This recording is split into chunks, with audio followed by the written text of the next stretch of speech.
Bom, pessoal, então vamos dar sequência à aula de implantação de canteiro, certo? Dando continuidade, né? Nós paramos aqui neste slide onde era o preparo das covas, certo?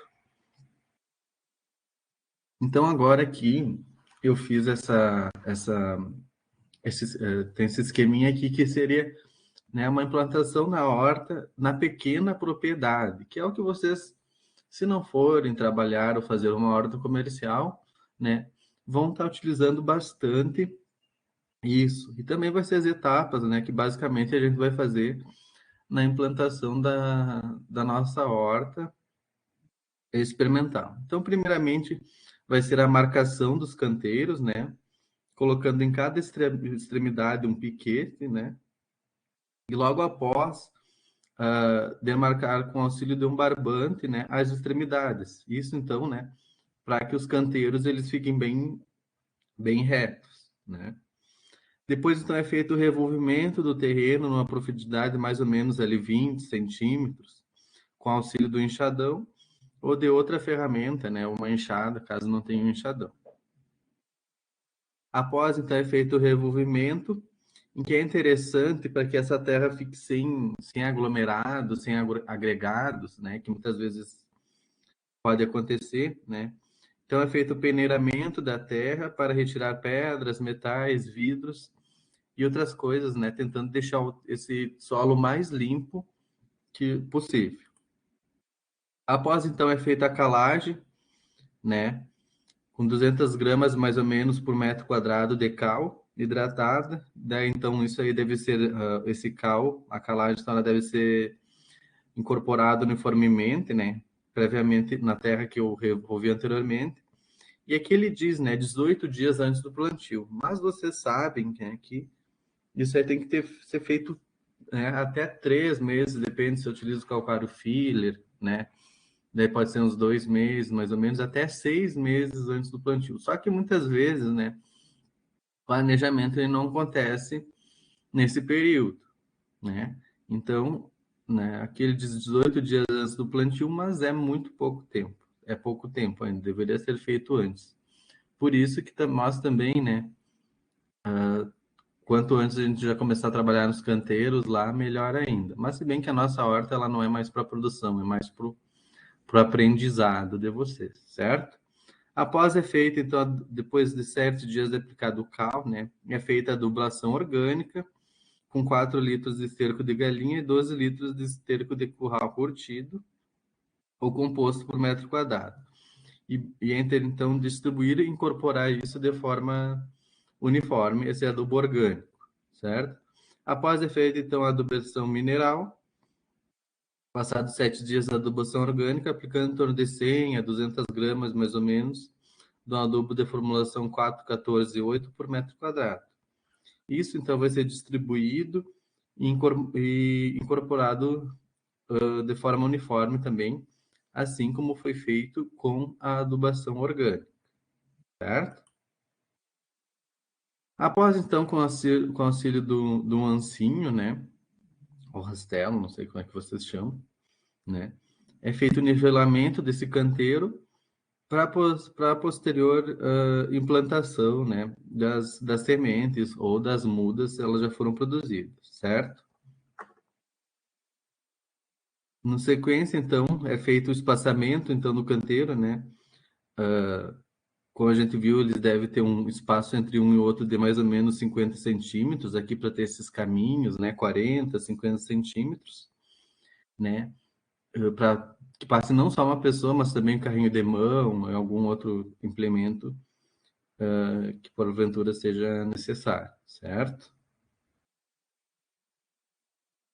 Bom, como a gente fez a semeadura lá, que nós queremos avaliar a produção de sementes, né? Avaliar a germinação, a gente teve cuidado, né, de colocar uma semente por cada uma das células da bandeja.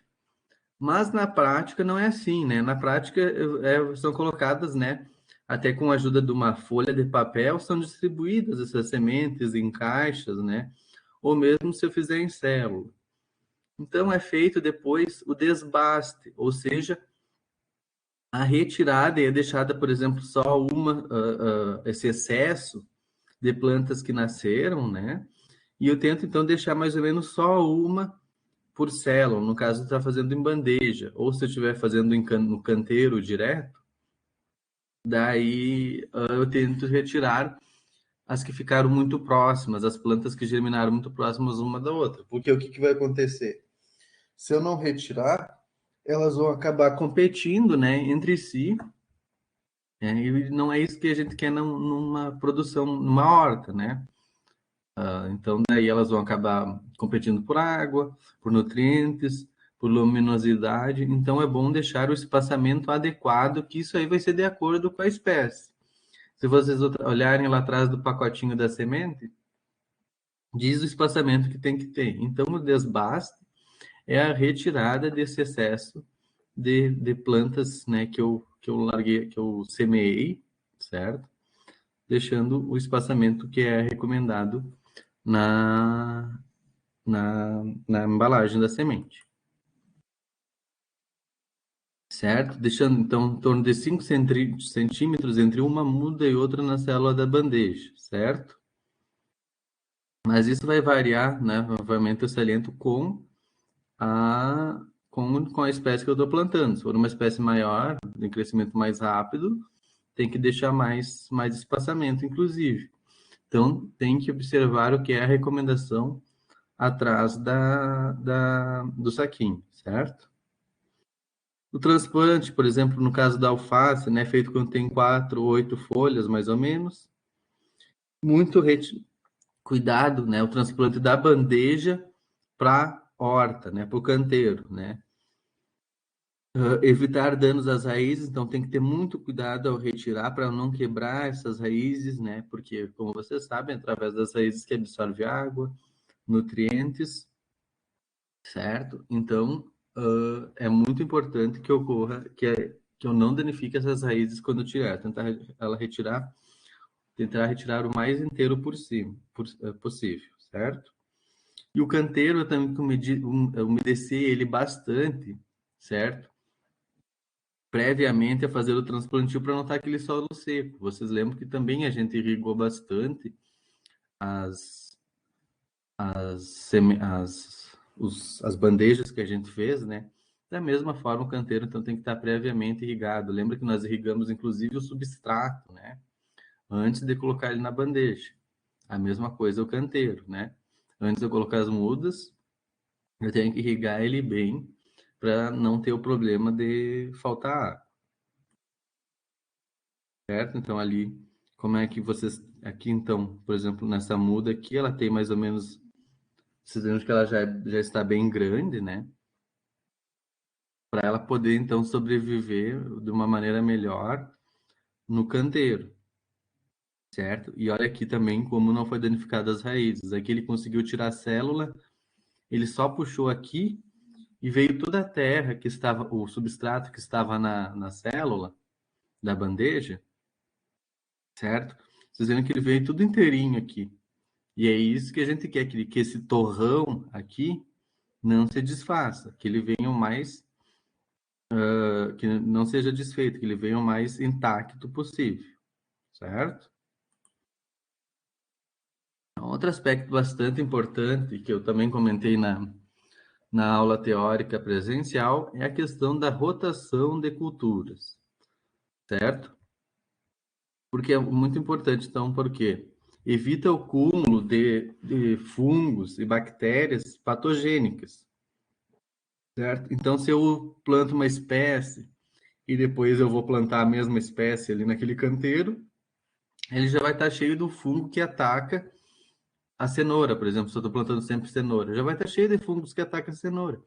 Então, tem que trocar, plantar uma outra espécie, porque daí os fungos, alguns que não atacam, se eu for plantar alface depois, por exemplo, o fungo que ataca a cenoura no solo pode não atacar o alface, certo? A alface não é suscetível a ele. Então, daí eu estou quebrando esse ciclo biológico. Então, por isso, interessante a rotação de cultura, além de também alternar o uso de espécies de enraizamento denso com uma que tenha boa produção de palhada, então, né, para evitar danos no solo, certo? Então, alternância de espécies diferentes e com características fitossanitárias distintas. Não adianta, por exemplo, eu plantar sempre, plantei tomate, batata, pimentão, certo?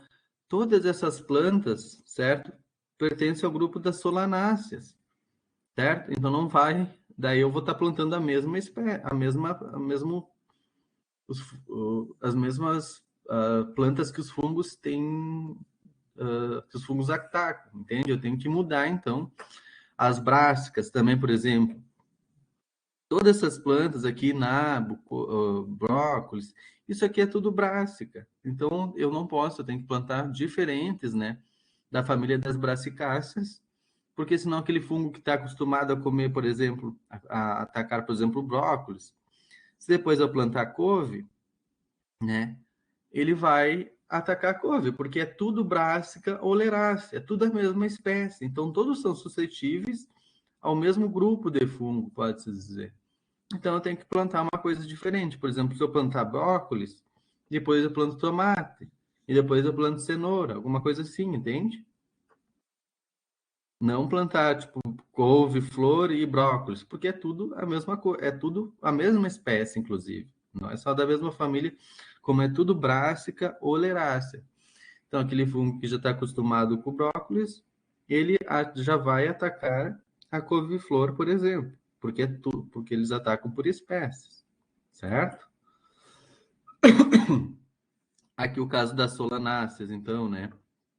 A berinjela, tudo isso aqui é tudo da família das solanáceas também, berinjela, batata, tomate, pimentão, certo? Pimenta. Então, eu tenho que não, de preferência, não usar, né, na sucessão de culturas do canteiro, mesmas espécies e também famílias, né? Tentar diversificar essas famílias, certo?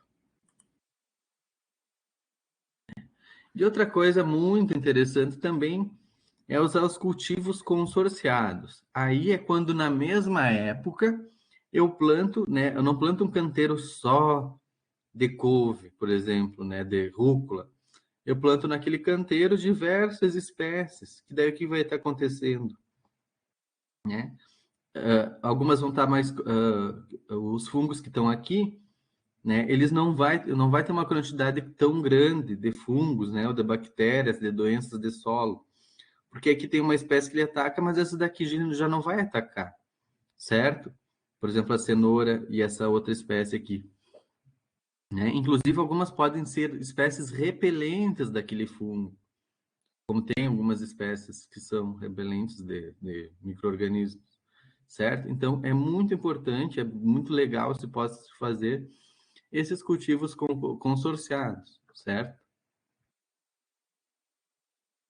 Então, vocês veem aqui, por exemplo, né? Alface crespa consorciada com cebolinha, certo? Então, daí o fungo que atacaria a alface, por exemplo, não ataca a cebolinha. Então, daí também ela já serve, se eu não me engano, é a cebolinha que tem essas propriedades repelentes. Então, já ia ter também uma economia com fungicidas, né, com tratamentos, etc. Certo? Então, isso é o cultivo consorciado. Ele é diferente. Não confundam com rotação de culturas, né? Aqui eu estou plantando diversas espécies na mesma época. A rotação de culturas, né? Então, são diversas espécies, mas uma sucedendo a outra. Entenderam? Então, esse aqui é um vídeo, né? Que vocês podem estar assistindo no YouTube. Aqui vocês olhem a, a esse link aqui, né? Como eu estou apresentando na forma EAD, aqui a gente não tem como ver ele, mas ele é super interessante, né? É um vídeo da Epagre que fala então sobre o consórcio, né, nas culturas olerícolas, certo? Então vocês veem aqui diversas fileiras, né, tudo na mesma época, né? E não é tudo alface, né? Então diversas outras plantas ali. Então esse vídeo é bem legal, bem interessante. E fica de tarefa, então, para vocês assistirem, certo? Depois eu vou fazer perguntas na aula sobre ele. certo? Então aqui era, né, eu tinha deixado o último slide, que era quando a gente ia ver a sementeira, mas a gente já fez isso na aula passada, certo? Então essa era a aula de hoje, né, que nós teríamos que terminar, certo? Então, obrigado pela atenção e tenha um bom sábado.